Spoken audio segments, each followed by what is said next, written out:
안녕하세요. 책 읽어주는 편안한 엄마입니다. 오늘은 작가 정희현님의 단편 그 남자의 리허설을 읽어드리겠습니다. 넘침과 모자람 없는 단편 소설의 압축과 완결성을 성취한 드문 예라는 호평을 받은 작품입니다. 오늘도 좋은 시간 함께 하시길 바라며. 정희현 지음 그 남자의 리허설. 그 남자의 목욕 생활은 또래 대도시 거주민들의 평균과 크게 다르지 않았다. 땀이 많이 나는 여름철에는 매일, 봄과 가을에는 이틀에 한 번꼴로 샤워를 했다. 겨울에는 간혹 이틀을 넘긴 적도 있었으나 그래도 일주일에 3번은 꼭 향 좋은 보디 샴푸를 목욕 타올에 묻혀 성의껏 몸을 닦았다. 자주 샤워를 한다고 해서 대중 목욕탕을 가지 않는 것도 아니었다. 한 달에 2~3차례는 대중탕에 들러 열탕과 냉탕을 번갈아 오가며 때를 불리곤 했다. 술을 아주 많이 먹은 몇 번인가는 술집 근처 사우나의 수면실에서 잠깐 눈을 붙이고는 해장 목욕을 한 뒤 아침에 귀가한 적도 있었다. 섹스를 하기 전에는 가능한 한, 섹스를 한 뒤에는 반드시 욕실에 들러 사타구니를 중심으로 한 하복부를 벅벅 문질러 씻는 것도 대부분의 성인 남성들과 비슷한 행동이었다. 그러니까 그는 몹시 깔끔하다고는 할 수 없을지라도 비교적 무난한 중상 이상의 청결도를 유지하고 있는 30대 남자였다. 제 몸에서 나는 냄새 따위에는 관심을 가질 이유도 필요도 여력도 없었다. 세상에는 그가 신경을 써야 하는 다른 일들이 산적해 있었다. 그는 성악가였다.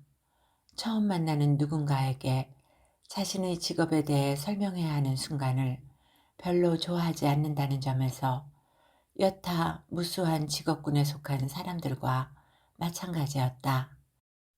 예술중학교 입시를 준비하는 초등학생 서넛을 개인지도하고 있기는 했지만 그래도 직장이라면 의료보험 및 최저 생계비를 해결해주는 곳을 의미할 것이다.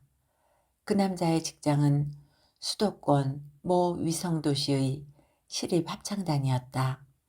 테너파트에 속한 그 남자는 일주일에 3번 그곳에 가서 출근부에 도장을 찍었다. 그곳에는 그 남자처럼 이탈리아나 독일, 미국 등지에서 유학을 마치고 돌아와 대학에 자리 잡지 못한 성악 전공자들이 수두룩했으므로 동료들과 함께 있으면 짜증스럽기도 하고 마음이 편하기도 했다. 그 남자에게도 한때 원대한 꿈이 있었겠지만 지금은 기억도 잘 나지 않는다. 당장은 코앞으로 다가온 재계약이 문제였다. 2년마다 닥치는 재계약에 실패한 동료들은 즉시 사물함의 악보들을 정리하여 합창단을 떠나야 했다. 자신의 실력이 동료들에 비해 별 내세울 것 없다는 건 진즉부터 알고 있었다. 모난 돌이 정 맞는다는 속담을 상기하며 그는 될 수 있으면 지각이나 이유 없는 결근을 하지 않으려고 애썼다. 고속도로를 100km로 달리다 말고 불쑥 사는 거 뭐 있냐? 라고 혼잣말로 중얼거리고 나면 한결 기분이 나아지고 정말로까지 인생사 별거 아니라는 생각이 뭉게뭉게 부풀어 올랐다. 그럴 때면 가속 페달을 괜히 한번 꾹 길게 눌러 밟았다. 조짐은 전혀 없었다. 침대에서 빠져나와 그 남자는 방에 딸린 화장실로 어기적 걸어 들어갔으며 습관적으로 변기덮개를 올리고 소변을 보았다. 오줌방울을 휴지로 닦고 물을 내린 다음 변기덮개를 제자리로 했다. 아내는 화장실에 그의 배변 흔적이 남아있는 것을 좋아하지 않았다.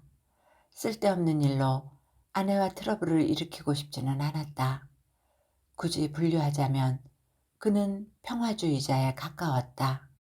거실 테이블 위에 아내가 구독하는 조간신문 세 부가 줄 맞춰 놓여 있었다. 국내에서 발행 부수가 가장 많은 종합 일간지와 경제신문, 영자신문이 각각 한 종씩이었다. 담배를 입에 물고 경제신문 일면의 제목을 건성으로 훑어보는 동안 잠이 완전히 깼다. 거실의 시계는 10시 5분을 가리키고 있었다. 9시 55분이라는 의미였다. 이 집에 이사 오면서 아내는 온 집안의 시계를 10분 앞으로 돌려놓았다. 겨우 10분 먼저 살겠다는 게 대단한 반칙은 아니잖아? 아내가 중얼거렸을 때 그는 그렇지 라고 조그맣게 대꾸했다. 아내는 말끄러미 그의 얼굴을 바라보다 이내 고개를 돌렸었다. 전기 밥솥을 제외한 주방 가전용품은 모두 붙박이었다. 빌트인 냉장고의 외장 버튼을 누르자 찬물과 함께 알사탕만한 얼음덩어리들이 쏟아져 내렸다. 담배 한 개비와 한 잔의 얼음물. 5년 동안 변함없는 그의 아침 식사였다. 모든 것이 똑같았다. 유리잔을 헹궈 설거지통에 엎어두는데 이상한 냄새가 어렴풋이 코끝을 스쳤다.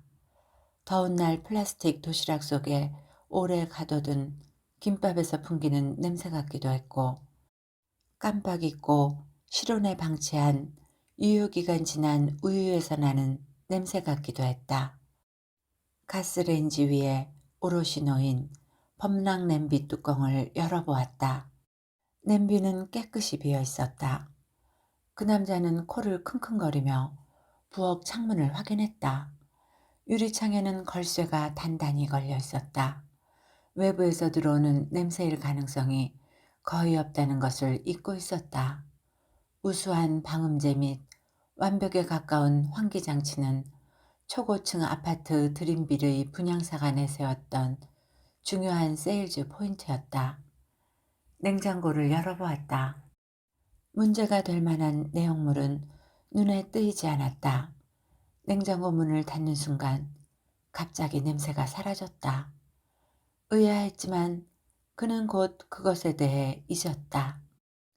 합창단의 연습 시간은 오후 1시부터 6시까지였다. 그 남자는 서재로 가 컴퓨터를 켰다. 밤사이 새로 도착한 이메일들은 모두 광고용 스팸 메일이었다. 뜨거워요 오빠 안아주세요 에서부터 신용 100% 무보증 대출 안내에 이르기까지 하나하나의 제목을 마우스로 클릭하여 휴지통에 버렸다. 그리고 버릇대로 포털 사이트의 뉴스 검색창에 남효준 세 글자를 입력했다. 35분 전이라는 설명과 함께 연합통신발 최신 기사가 떴다.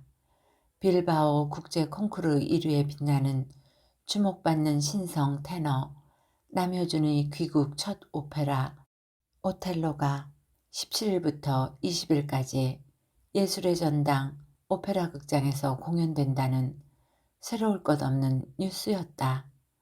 그 남자는 등받이 의자에 허리를 기댄 채 눈을 감았다. 17일은 내일이었다. 시간 되면 보러 오든가. 아내가 초대권이 담긴 흰 봉투를 남자의 눈앞에 휙 밀어놓았던 건 일주일 전이었다. 아내는 그 오페라의 기획자였다. 남자는 무심한 표정으로 그것을 받아 바지주머니에 구겨 넣었고 아내가 나가자마자 그대로 책상 서랍 속에 집어넣었다. 일주일은 빠르게 흘렀다. 그동안 그 남자는 합창단 연습 시간에 연이어 지각하여 상임 지휘자로부터 다음번 재계약을 재고하겠다는 노골적인 위협을 들었고 인터넷 공유 프로그램을 통해 포르노 동영상을 2개 다운받았다. 하나는 남녀의 음모를 뿌옇게 처리한 화면이었기 때문에 또 하나는 두 명의 남자와 한 명의 여자가 혼음하는 화면이었기 때문에 공연히 기분이 상했다. 남자는 모니터 대신 벽 쪽을 바라보며 마스터베이션 했다. 손바닥으로 성기를 말아쥐고 흔드는 순간에도 남여준의 오텔로를 보러 갈 것인지 보러 가지 않을 것인지에 대해 갈등했다. 결론은 오늘까지도 내리지 못했다. 기관지 깊숙이 담배 연기를 빨아들이고 싶었다. 남자는 책상 서랍을 열었다. 아내가 기획실장으로 일하는 희송 오페라단의 금박 로고가 새겨진 흰 봉투를 외면하며 그는 뜯지 않는 담뱃값이 있는지 뒤져보았다. 당신 더 이상 노래 안 할 거야? 로마 유학 시절만 해도 그의 끼견에 대해 펄펄 뛰던 아내는 그러나 언제부터인가 집안 구석구석에 담뱃갑이 굴러다니는 것을 묵인했다. 아내 나름의 생존 방식일 것이라고 이해하면서도 그는 어쩐지 시원섭섭한 기분이 들곤 했다. 아무리 찾아봐도 새 담뱃개비는 보이지 않았다. 하는 수 없이 그 남자는 입고 있던 면 트레이닝복 위에 점퍼를 덧걸쳤다. 편의점까지는 먼 거리가 아니었다. 맨발에 슬리퍼를 꿰어 신고 현관을 나섰다. 1층에 서 있던 엘리베이터는 순식간에 22층까지 도착했다가 그를 태우고 다시 1층으로 한달음에 미끄러져 내려갔다. 엘리베이터 앞에서 감청색 제복을 입은 경비원이 짧게 거수경례를 했다. 호텔 로비처럼 꾸며진 아파트 중앙 현관을 젠걸음으로 가로질렀다. 밖은 춥지도 덥지도 않았다. 봄이 깊어가고 있었다.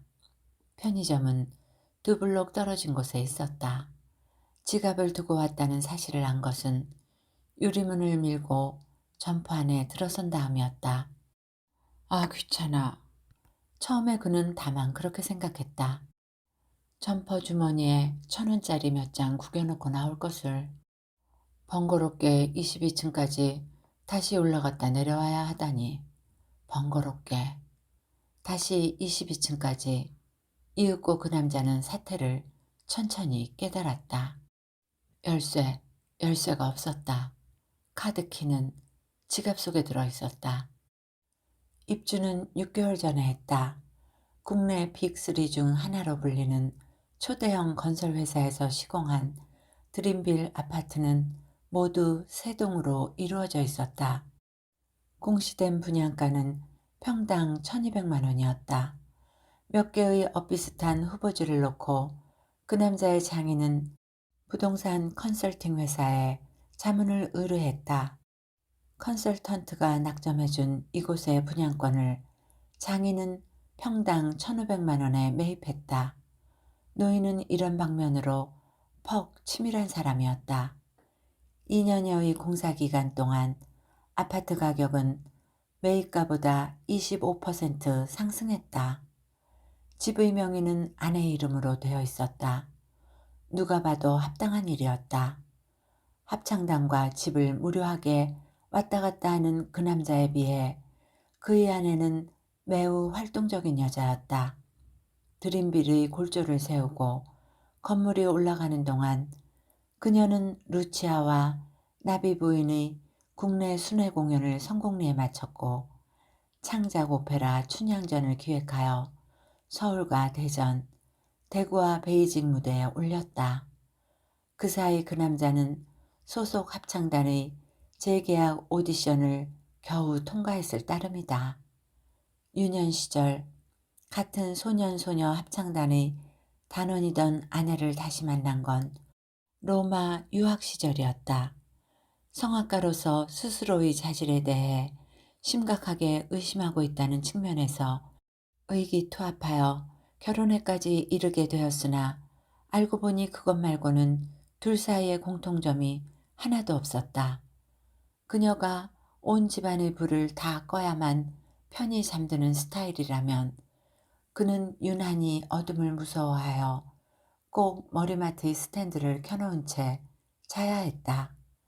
그가 안 되는 줄 번연히 알면서도 접지 못하고 지질지질 끝까지 가보는 스타일이라면 그녀는 포기가 빠르고 추진력이 강했다. 만약 이혼을 하게 된다면 그는 자신이 그 45평 아파트의 문간방 한 칸에 대해서조차 소유권을 주장할 수 없을 거라는 것쯤은 잘 알고 있었다. 그래도 아내는 모진 편은 못 되었다. 그녀가 조금만 더 모진 성정을 가졌더라면 로마발 서울행 항공기의 티켓을 2장 나란히 예매하는 짓은 하지 않았을 것이다. 뱃속에 아이가 있기는 했지만 중절 수술도 가능한 원령이었고 무엇보다 그녀가 허울 뿐일지라도 아이에게는 꼭 양쪽 부모가 건재해야 한다고 주장하는 고지식한 여자도 아니었기 때문이다. 이제 4살이 된 딸아이는 어차피 외가에서 키워지고 있었으며 아빠보다 하부지라는 단어를 훨씬 자연스럽게 발음하곤 했다. 당신은 왜 나랑 사는 거야? 그때 그냥 혼자 들어와 버리지 그랬어. 그럼 당신 인생이 훨씬 가뿐했을 텐데. 그렇게 묻고 싶어지기도 했지만 그러게 말이야 내가 미쳤었나 봐 라는 대답이 돌아올 것이 뻔했으므로 입 밖에 꺼낸 적은 없었다. 지하 5층, 지상 30층, 총 668세대가 입주해 있는 초고층 아파트 드림빌에 들어가기 위해서는 모두 3단계의 절차를 거쳐야 했다. 건물의 공통 출입구는 카드키를 가진 사람만 통과할 수 있다. 각 입주 세대에는 실거주자의 수에 맞추어 출입용 카드가 지급된다. 대기업 경호업체의 마크가 선명히 새겨진 시큐리티 카드다. 출입구 옆의 인식판에 그것을 갖다 대면 유리로 된 문이 스르륵 열린다.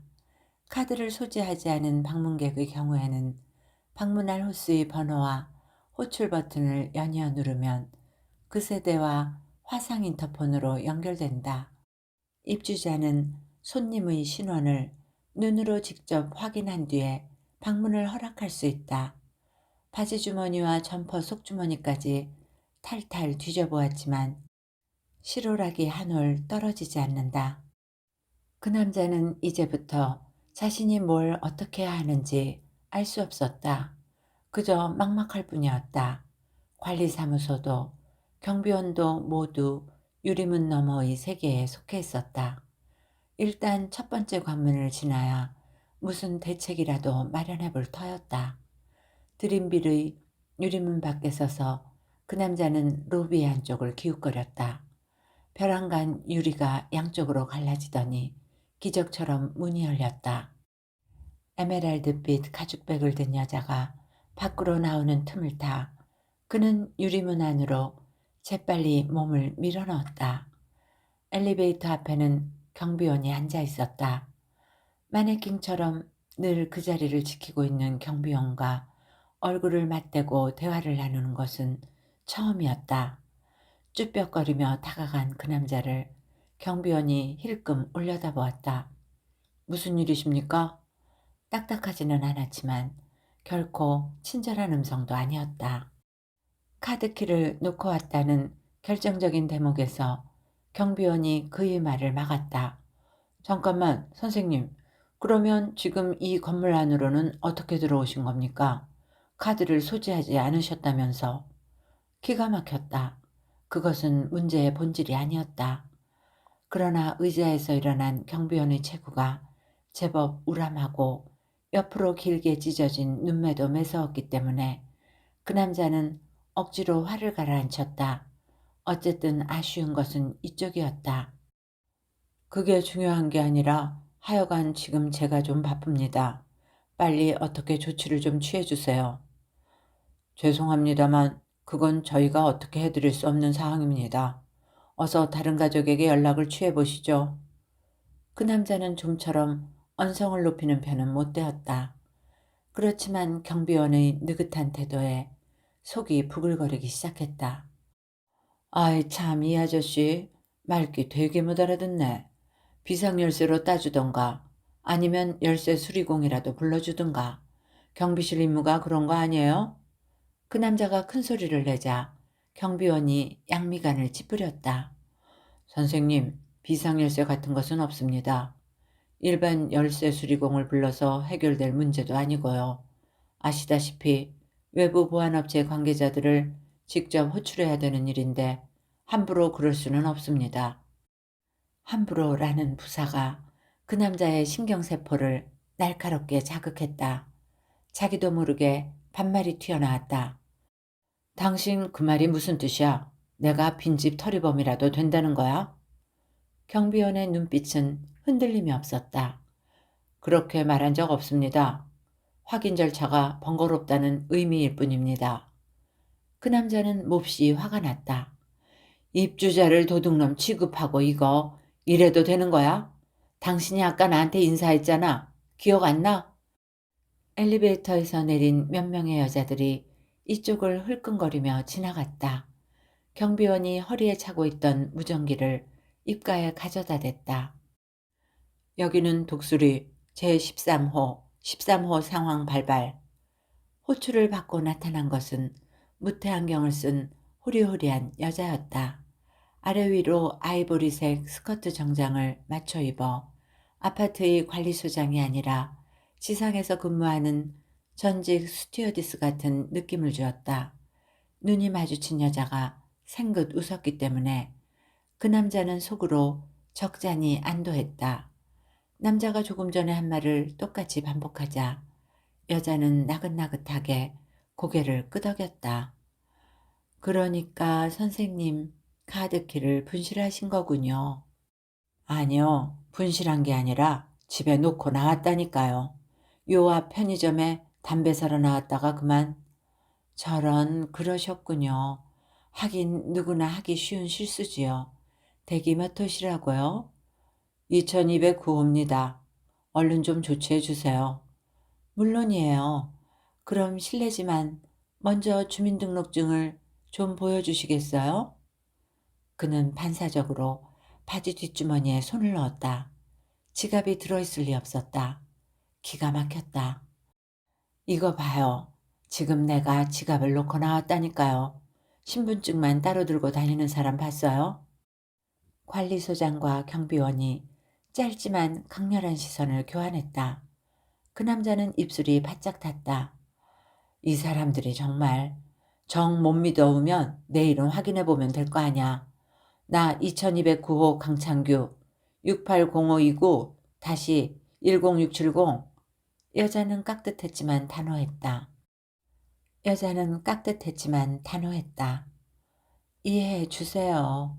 위험의 가능성을 아예 없애는 것이 저희들의 임무입니다.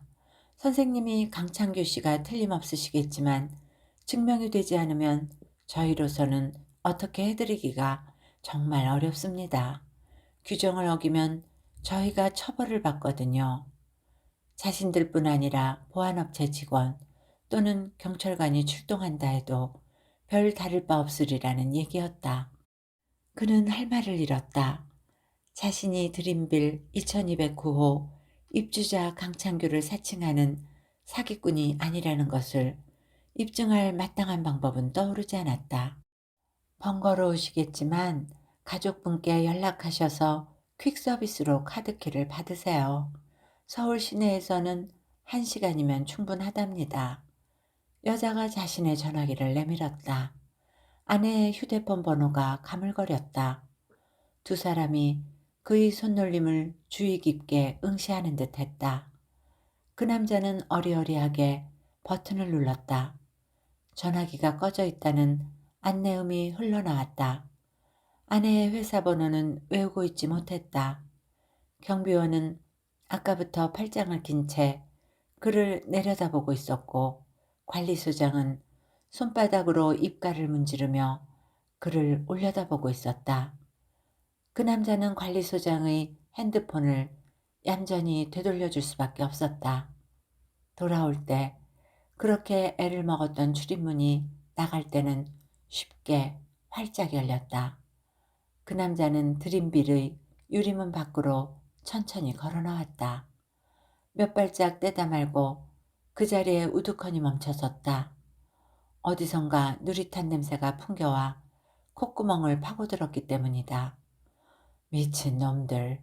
지척에서 이런 고약한 냄새가 나는 줄도 모르고 잘난 척들 하고 앉아있네. 퇴! 그 남자는 땅바닥에 힘껏 침을 뱉었다.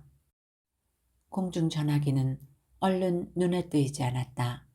작은 사거리 몇 개를 통과해 지하철역까지 갔다. 누가 이 도시 한복판에서 똥개 한 마리를 밧줄에 매달아 몽둥이로 때려잡은 건 아닐까?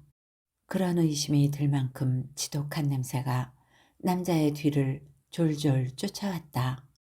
역 계단을 내려가서야 겨우 공중전화 부스를 발견할 수 있었다. 공중전화를 이용한 것이 언제인지 까마득했다. 기본 요금이 얼마인지도 짐작할 수 없었다. 그 남자는 한참을 망설이다가 전화부스를 지나쳐 승차권 매표소 앞에 줄을 섰다. 한 줄로 늘어서 있던 네댓 명의 사람들이 일제히 컥컥 헛기침을 뱉었다. 그 남자의 어깨가 공연히 움츠러들었다. 제 차례가 되자 남자는 창구에 앉은 영무원에게 다가가 정중한 목소리로 100원만 빌려달라고 부탁했다. 영무원은 짜증스럽다는 표정을 감추지 않았다. 지폐 주세요. 교환해 드릴게요. 아니요, 아저씨. 그게 아니고 제가 지금은 지갑이 없거든요. 하지만 좀 있다가 꼭 갚을 거예요. 그렇게 주워 섬기는 자신의 음성이 퍽 낯설었다. 영무원이 사정없이 소리쳤다. 다음 분. 그 남자의 뒤에 서서 손가락으로 입술을 쥐어뜯고 있던 여드름투성이 아가씨가 창구에 1,000원짜리를 내밀었다. 영무원이 노란색 티켓 한 장과 거스름돈을 내주었다. 그는 잽싸게 여자를 따라갔다. 아가씨, 나 이상한 사람 아니거든요. 내가 진짜 사정이 곤란해서 그런데 그 동전 좀 빌려주면 은혜는 절대로 안 잊을게요. 여자는 입을 막고 한 차례 기침을 한 뒤 동전 2개를 던져주었다. 그 남자가 암기하는 전화번호는 몇 개 되지 않았다. 아내의 회사 전화번호는 아무래도 기억나지 않았다. 별 수 없이 114에 전화를 해 희송오페라단의 번호를 물었다. 100원이 허무하게 떨어졌다. 전화를 받은 낯선 목소리의 여직원은 실장님은 지금 회의 중입니다. 라고 말했다. 여기 집인데요. 급한 일이라서 꼭 통화를 해야 하거든요. 대기음으로 설정된 소녀의 기도를 2번째 반복해서 듣고 있을 때 여직원이 돌아왔다. 굉장히 중요한 회의 중이라서 통화가 불가능하시다는데요. 잠시 후에 전화 드리시겠답니다. 전화는 거기서 툭 끊겼다. 그 남자는 무기력하게 부스 밖으로 물러났다. 지갑도 휴대폰도 신분증도 없었다. 시간이 얼마나 지났는지 궁금했다. 시계라도 차고 나올걸. 별 도움도 안 되는 후회가 밀려들었다. 연습이 시작되는 1시까지 K시에 닿기 위해서는 목에 칼이 들어온데도 정오에는 고속도로 위를 달리고 있어야 했다. 지각은 벌점 10점, 사유가 불확실한 무당 결근은 벌점 30점에 해당했다. 남자는 거리의 불황자처럼 커다랗게 중얼거렸다. 시발, 일진 한번 졸라 더럽네. 바로 그때였다. 반대편에서 걸어오던 중년 사내가 그와 어깨를 스치는 것과 동시에 갑자기 코를 틀어쥐었다. 어이쿠, 이게 무슨 냄새야? 사내가 내뱉는 소리가 그 남자의 귀에 똑똑히 들렸다. 그 남자는 빠르게 멀어져가는 사내의 뒷모습을 망연히 바라다 보았다. 무언가 둔중한 것으로 뒤통수를 맞은 느낌이었다. 남자는 역군의 화장실로 달려갔다. 양팔을 하늘 높이 치켜들고 겨드랑이에 코를 가져다 댔다. 킁킁 숨을 들이마셔 보았다. 냄새가 났다. 한마디로 정의할 수 없는 냄새였다. 식초에 절인 훈제 소시지 냄새, 시궁창 속의 생쥐 시체가 서서히 썩어가는 냄새, 산채로 부패되어가는 인간의 몸에서라면 혹시 이것과 비슷한 냄새가 풍길지도 몰랐다. 남자 화장실에는 아무도 없었다. 누군가 꼭 잠그지 않고 간 수도꼭지에서 똑똑 녹슨 물방울들이 떨어졌다. 1980년 겨울, 그 공연장의 화장실에서도 수도꼭지의 물방울들이 똑똑 소리를 내며 떨어져 내렸다. 그리고 어린이 합창단의 성탄기념 특별공연 일부가 진행되는 1시간 동안 그 남자는 화장실 구석에 꼼짝도 않고 쭈그려 앉아 있었다. 그는 공영방송국 주최 어린이 노래자랑 대회의 1977년 우승자였다. 대머리에 어울리지 않게 나비 넥타이를 맨 저명한 동요 작곡가가 심사위원장이었는데, 강창규 군의 노래는 지상의 것이 아닌 천상에 영원히 깃들어 있다. 그는 하늘에서 내린 보이 소프라노가 될 것이다. 라는 상찬을 내놓았다. 원로 작곡가의 예언은 과연 빗나가지 않았다. 대회가 끝나자마자 유명한 소년소녀 합창단 측으로부터 입단 제의가 들어왔다. 남자는 오디션을 보지 않고 그곳에 입단한 최초의 어린이가 되었다.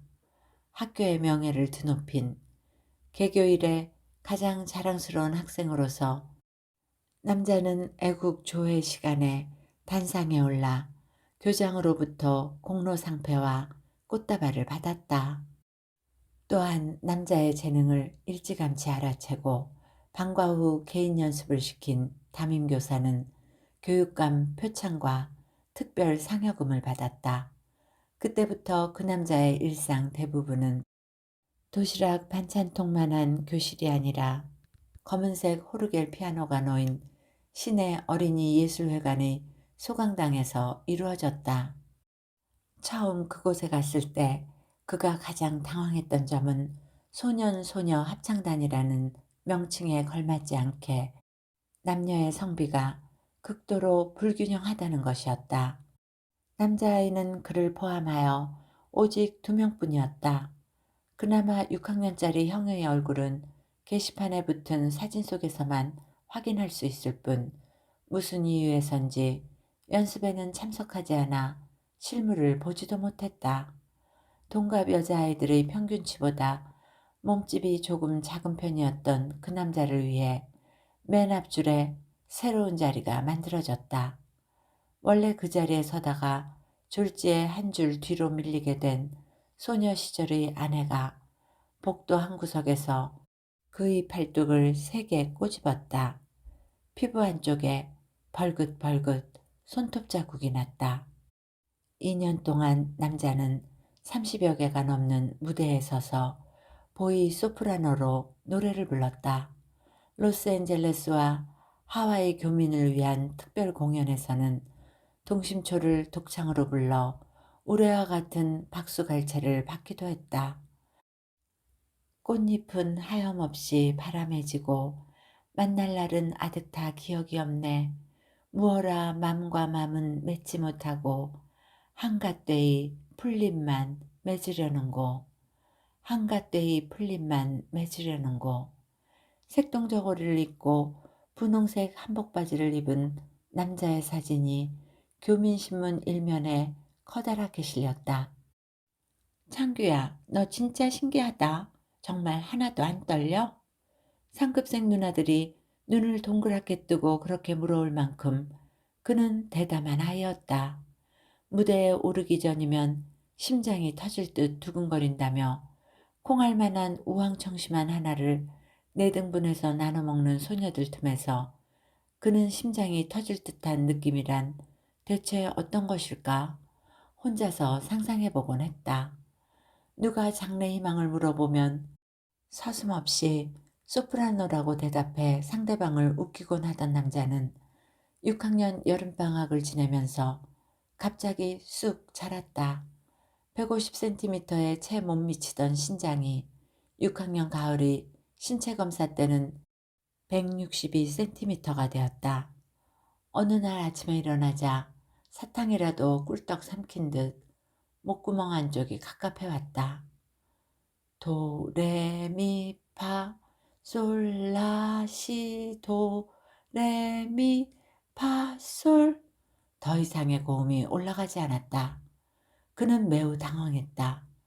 몸이 아프다는 핑계로 합창단 연습에 제대로 나가지 않았고 나간다 해도 지도교사의 눈을 피해 입만 벙긋거리다 돌아왔다. 모를 리가 없건만 지도교사는 그런 그를 못 본 척했다. 그 무렵 남자보다 2살 어린 남효준이 합창단에 새로 들어왔다. 공영방송국 주최 어린이 노래 자랑대회의 1980년도 우승자라고 했다. 아내의 회사까지는 자동차로 20여 분 걸리는 거리였다. 그 남자를 태우자마자 택시기사는 차창을 내리더니 신호도 무시하고 도로를 전속력으로 내달렸다. 쓸데없는 말을 걸어오지도 않았다. 오직 목적지에 빨리 도착하겠다는 목표만을 가진 사람 같았다. 바람이 불어닥쳐 머리칼이 마구 헝클어졌지만 그 남자는 한마디 항의도 하지 못하고 묵묵히 바람을 맞았다.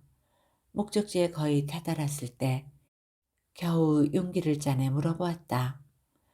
저 기사님, 혹시 차 안에서 이상한 냄새가 나지 않나요? 한동안 어색한 침묵이 이어졌다. 글쎄요, 저는 잘 모르겠는데. 기사가 말끝을 흐렸다. 차마 왜 창문을 열었느냐는 질문을 할 수는 없었다. 아내의 회사 건물 앞에서 잠시 기다려달라는 부탁을 하자 기사는 화를 내는 대신 누렇게 뜬 얼굴로 고개를 끄덕였다. 택시기사의 전화기를 빌려 아내의 회사에 전화를 했다. 아까 아내가 회의에 들어갔다고 알려주었던 여직원이 차비를 들고 내려왔다. 여직원은 기획실장 남편의 몰골에 놀란 기색이 역력했다. 그렇지만 실장님이 잠깐 외출했으니 편하게 기다리라고 친절하게 권유했다. 접견실의 가죽 소파를 권하고 로열 코펜하겐 찻잔에 담은 원두커피를 내왔다. 집을 나선 이후 처음 받는 후회였다. 그 남자는 너무 고마워서 그녀의 손이라도 덥석 잡고 싶었다. 여직원은 쟁반으로 코를 가린 채 꾸벅 인사하고는 방을 나갔다. 남자는 다시 한번 겨드랑이의 냄새를 맡아보았다. 냄새가 나는 것 같기도 했고 나지 않는 것 같기도 했다. 환장할 노릇이었다. 이번에는 바지 속에 손을 집어넣어 살과 불두덩을 훑었다. 그 손바닥을 코에 갖다 대었지만 아무런 흔적도 느껴지지 않았다. 옅게 묻어있을 법한 오줌 지린내조차 맡아지지 않았다. 대체 뭐가 어떻게 되어가는 영문인지 알 수 없었다. 커피 한 잔을 비우고 한참을 기다려도 아내는 나타나지 않았다. 접견실 밖에서는 개미새끼 한 마리 움직이는 소리도 들리지 않았다. 그는 슬쩍 문을 열고 밖을 내다보았다. 10개 남짓한 책상이 붙어있는 사무실 안에는 아까 그 여직원 말고는 아무도 없었다. 그가 가까이 가자 여직원이 자꾸 코를 만지작거렸다. 실장님 전화가 계속 연결이 안 되네요. 아시겠지만 내일 막이 오르기 때문에 다들 정신이 없어요. 실장님은 아무래도 극장으로 바로 가셨나 봐요. 조금 있다 오텔로 최종 리허설이 있거든요.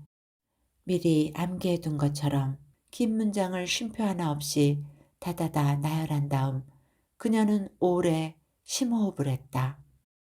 그 남자의 뺨이 벌겋게 달아올랐다. 여직원은 선뜻 지갑을 열어 10,000원짜리 지폐 2장을 꺼내주었다. 현금이 이것뿐이에요. 실장님 편에 천천히 주시면 돼요. 그렇게 말하는 여자는 그 남자와 더 이상 같은 공기를 마시지 않아도 된다는데 안도하는 것처럼 보였다. 남자는 또다시 거리로 나왔다. 무릎이 튀어나온 회색 트레이닝복 바지, 아무렇게나 덧걸쳐 입은 불구죽죽한 방수 점퍼, 맨발에 질질 끌리는 슬리퍼까지 쇼윈도에 비친 자신의 몰골이 눈뜨고 볼 수 없을 만큼 한심스러웠다. 아, 옷부터 갈아입고 싶다. 그는 진심으로 그렇게 바랐다. 옷을 갈아입으려면 집에 가야 했고, 집에 가려면 열쇠가 필요했다. 조금 더 지체하다간 합창단 연습에 지각하기 십상이었다. 일이 어디서부터 꼬이기 시작한 걸까? 불현듯 몹시 배가 고파왔다. 들어간 곳은 작은 우동 전문점이었다. 혼자 앉아 볶음 우동을 먹고 있는 젊은 청년 옆 테이블에 자리를 잡았다. 그 남자가 물 한 모금을 들이키기도 전에 청년은 서둘러 식당을 떠났다. 먹던 음식이 절반 넘게 남아 있었다. 남자는 유부 우동을 주문했다. 아르바이트생으로 보이는 소녀가 주문을 받고 나서 총총 문가로 가더니 유리문을 활짝 열어젖혔다. 아니, 먼지 들어오는데 문은 왜? 카운터 여자가 의아하다는 듯 소리치다 말고 입을 닫았다.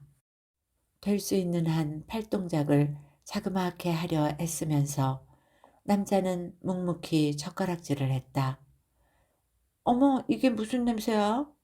은행 유니폼을 입은 아가씨들이 종종 걸음으로 들어서다 도로 나가며 내뱉는 소리가 그 남자의 귀에 환청처럼 와 박혔다. 남자는 가만히 젓가락을 내려놓았다. 다시 길 위에 섰다. 이글거리는 봄볕에 이마가 따가웠다. 어딘가로 숨어버리고만 싶었다. 집이 간절히 그리웠다. 열쇠를 받으려면, 아내를 만나려면 오페라 극장으로 가는 방법밖에 다른 도리가 없었다. 오페라 극장의 대기실 입구는 로비 뒤편에 위치해 있었다. 그 언저리를 서성이는 남자를 발견한 경비원이 눈에 쌍심지를 켰다. 여기 아무나 함부로 들어오는 데 아니에요. 나가요. 얼른. 경비원에게 쫓겨나는 그 남자를 알아본 건 아내가 일하는 희송 오페라단의 단장이었다. 어머, 강 선생, 여기는 웬일이세요? 환갑이 넘은 단장은 거의 모든 실무를 그의 아내에게 맡기고는 무대의 커튼콜에 성장을 하고 나서는 것만을 낙으로 삼는 여자였다. 리허설 보러 오셨구나. 잘 오셨어요. 그 남자의 외양을 재빨리 아래 위로 훑어보면서도 단장은 결코 교양을 잃지 않았다. 사실 파이널 리허설이 제일 좋은 법이죠. 진정한 첫 공연이니까. 오늘은 프레스들도 많이 왔어요. 아내가 있다는 한 대기실로 자신을 데리고 들어가면서 단장이 인상을 찌푸리거나 코를 틀어주지 않았으므로 어쨌거나 그 남자는 고마워서 눈물이 날 지경이었다. 대기실은 난장판이었다. 울긋불긋한 드레스를 입고 머리 모양을 한껏 부풀어 올린 여자들 사이에 스태프 명찰을 다니들이 섞여 있었지만 아내는 보이지 않았다. 그는 어떻게 해야 할지 몰라서 방 한 구석에 엉거주춤 서 있었다. 저쪽에서 단장의 성난 목소리가 쨍쨍 울려 퍼졌다. 미스 홍, 머리가 있으면 생각을 하고 살아야지. 이런 데서 음식을 먹으면 어떻게 해? 먹고 났으면 환기를 시키던가. 그 남자는 얼른 문을 열고 밖으로 나왔다. 길고 좁은 복도가 미로처럼 구불구불 펼쳐져 있었다. 남효준의 이름이 큼지막하게 나붙은 방이 눈에 들어왔다. 오늘의 주역을 위해 마련된 단독 대기실이었다. 남효준. 그는 그 낯익은 글자를 물끄러미 응시했다. 가슴속에서 어지러운 감정들이 소용돌이쳤다. 문득 문이 열렸다. 그 안에서 나온 사람은 그 남자의 아내였다. 마치 유령을 목도한 것처럼 그의 아내는 그저 속눈썹을 껌뻑이기만 했다. 당신이 여기? 어쩐 일이야? 아내의 낯빛이 유난히 창백했다. 그러니까 내가 말이야, 담배를 사러 잠깐 나왔거든. 근데 말이야, 깜빡하고 열쇠를 안 가지고 나와서. 구구절절 말해놓고 보니 왠지 믿기 어려운 얘기였다. 그래서 당신 카드키 받으러 여기까지 왔다는 거야? 예상외로 아내는 꽤 덤덤하게 말을 받았다. 남자는 얼결에 고개를 주걱거렸다. 아내가 들릴 듯 말 듯 작은 한숨을 내쉬었다. 그녀는 이내 숄더백을 열었다. 소영아, 그 남자가 아내를 불렀을 때 그녀는 자주색 카르띠에 지갑에서 카드키를 반쯤 빼내던 중이었다. 소영아, 그 남자가 아내의 이름을 그런 식으로 부른 것은 아주 오랜만의 일이었다. 아내가 의아한 표정으로 남자를 쳐다보았다. 소영아, 저기 있잖아. 내 말 이상하게 듣지는 마.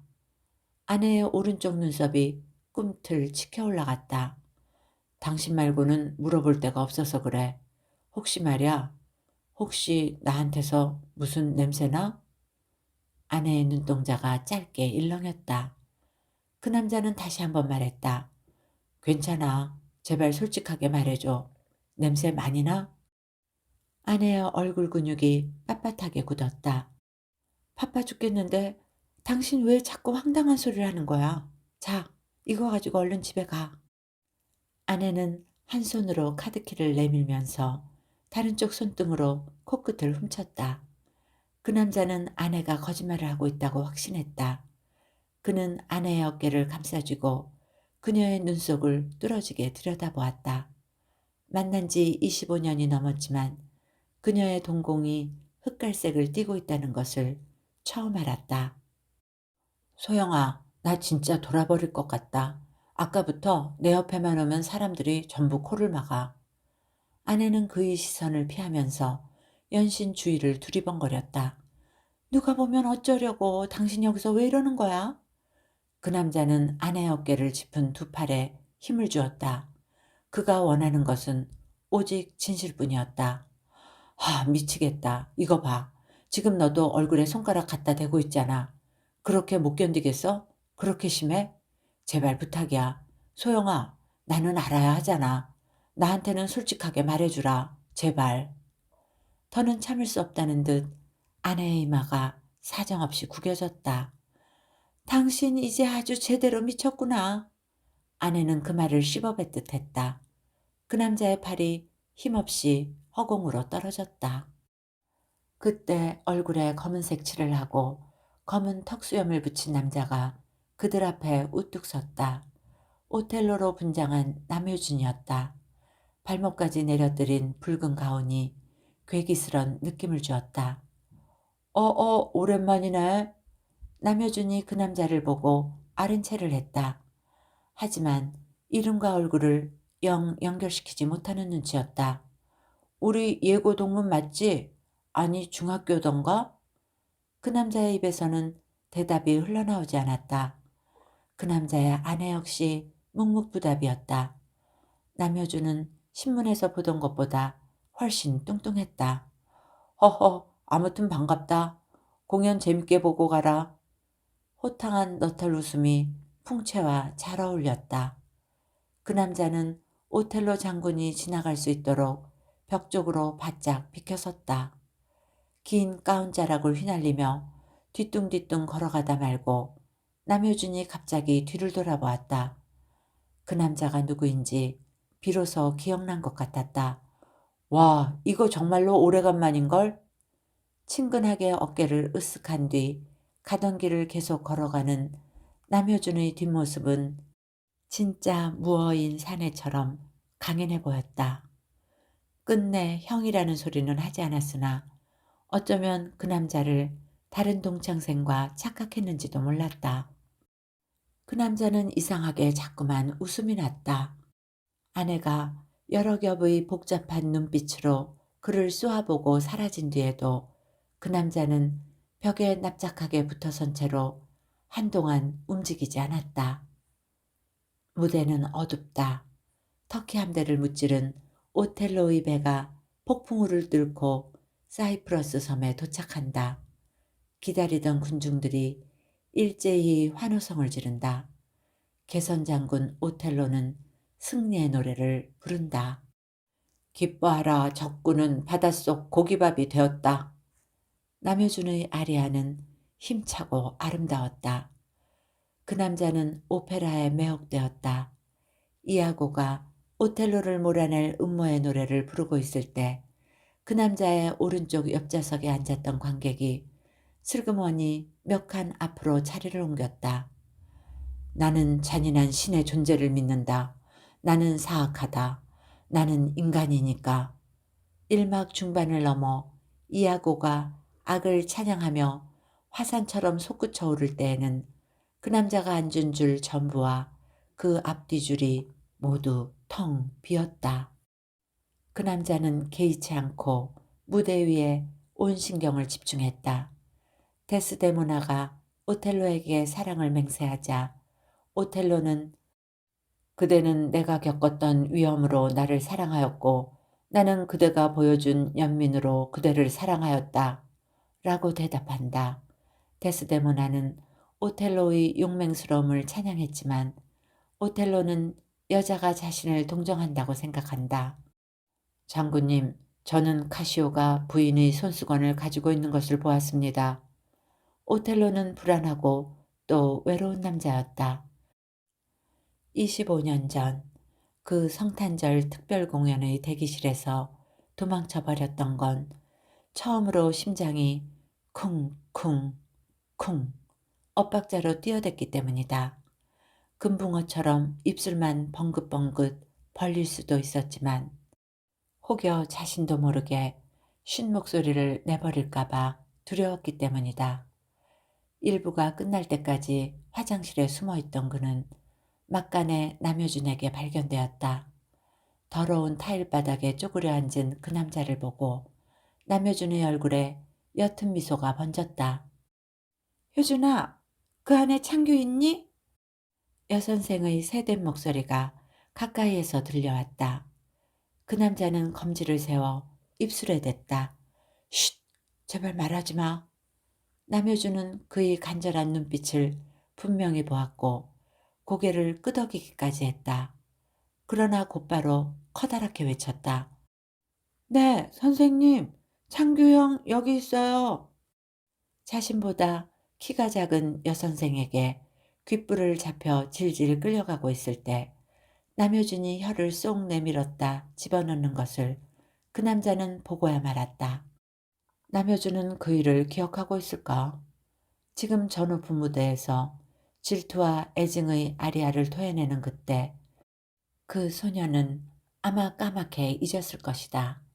길고 긴 유년 시절의 단 하루 억지로 끌려 올라간 2부 무대에서 산타 모자를 머리에 얹은 그 남자가 제 의지를 배반하고 터무니없는 음정을 내고 말았던 그 사건을 그 남자는 무대 위에서 스르르 주저앉아 버렸고 공연은 엉망이 되었다. 그 남자에게 위로가 되었던 단 한 가지는 앞으로 몇 해만 지나면 또 하나의 보이소프라노 남효준도 자신과 같은 꼴이 되고 말리라는 확신이었다. 그러고 보면 그 남자의 확신은 자주 틀렸다. 마지막 막이 올랐다. 데스데모나의 침실에 나타난 오텔로는 사랑하는 아내에게 키스하고는 사정없이 목을 조른다. 데스데모나, 데스데모나, 아, 그녀가 죽었네. 신실한 그대, 사악한 별의 운명을 타고났네. 오델로의 절규가 듣는 이의 애간장을 갈기갈기 찢어놓았다. 아내가 부정을 저지르지 않았다는 것을 그 무어인 사내는 알고 있었을지도 모른다. 하지만 시시각각 조여드는 불안의 그림자에 영혼이 짓눌려 시들어가느니 차라리 제 몸으로 먼저 파국을 돌파하고 싶었을 것이다. 세익스피어는 나만이 나를 회피할 수 있다고 말했다. 오텔로가 마침내 스스로의 가슴에 칼을 꽂는 순간 그 남자는 자리에서 벌떡 일어났다. 그리고 열렬히 손뼉을 쳤다. 오케스트라의 연주는 계속되었지만 무대 위의 배우들은 그 남자의 객석을 바라보며 아주 잠깐 동작을 멈추었다. 그 남자는 더욱 크게 박수를 쳤다. 남효준과 눈이 마주쳤다고 느낀 찰나에도 그는 메롱 혀를 쏙 내밀지는 않았다. 그 남자는 이제 어른이었다. 리허설은 모두 끝났다. 후각이 마비되었는지 더 이상 아무 냄새도 나지 않았다. 아내의 카드키를 인식판에 갖다 대자 곧 문이 열렸다. 경비원이 반사적으로 거수경례를 했다. 아까의 그 경비원이었다. 남자를 알아본 경비원의 표정이 묘하게 변했다. 그 남자는 경비원을 향해 괜찮다는 의미의 미소를 보냈지만 입가가 일그러지는 바람에 마치 비웃는 것처럼 보였을지도 몰랐다. 집에 들어서자마자 그 남자는 점퍼를 벗어 소파 위에 던졌다. 트레이닝복 바지와 팬티는 한꺼번에 벗고 윗도리도 훌러덩 벗어버렸다. 그는 이내 벌거숭이가 되었다. 알몸인 채로 실내를 가로질러 다용도실로 갔다. 손에 든 옷가지들을 세탁기 대신 소각용 쓰레기 봉지 속에 넣고 주둥이를 꽉 조여 묶었다. 혹시 무슨 냄새가 흘러나오지 않는지 코를 가까이 대보려다 그만두었다. 욕실로 가면서 흘낏 거실의 벽시계를 보았다. 시계는 4시 10분을 가리키고 있었다. 4시 정각이라는 의미였다. 시립합창단의 연습이 한창 진행 중인 시간이었다. 그는 의자를 딛고 올라서 시계의 분침을 20분 뒤로 돌려놓았다. 10분 먼저 살겠다는 게 반칙이 아니라면 10분 늦게 사는 것도 페어플레이일 것이다. 그 남자는 욕조에 물을 받기 시작했다. 그리고는 변기 덮개를 올리고 소변을 보았다. 다행히 변기 주변에 오줌방울을 흘리지 않았다. 스스로가 조금 자랑스러웠다. 욕조 안에 들어가 반듯하게 몸을 뉘었다. 그의 몸 위로 철벙철벙 물줄기들이 떨어졌다. 무릎과 아랫배, 심장과 팔뚝, 어깨뼈와 목젖이 물에 잠겼다. 안온하고 따뜻했다. 물 밑으로는 세상의 어떤 냄새라도 다 가라앉을 것이다. 물이 욕조 밖으로 흘러넘칠 때까지 그 남자는 수도꼭지를 잠그지 않았다.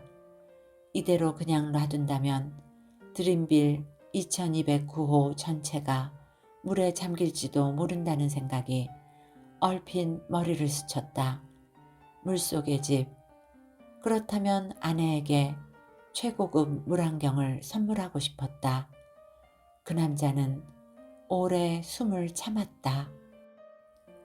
이야기는 여기까지입니다. 여러분 모두에게 편안한 시간이 되셨기를 바라며 오늘도 행복하세요.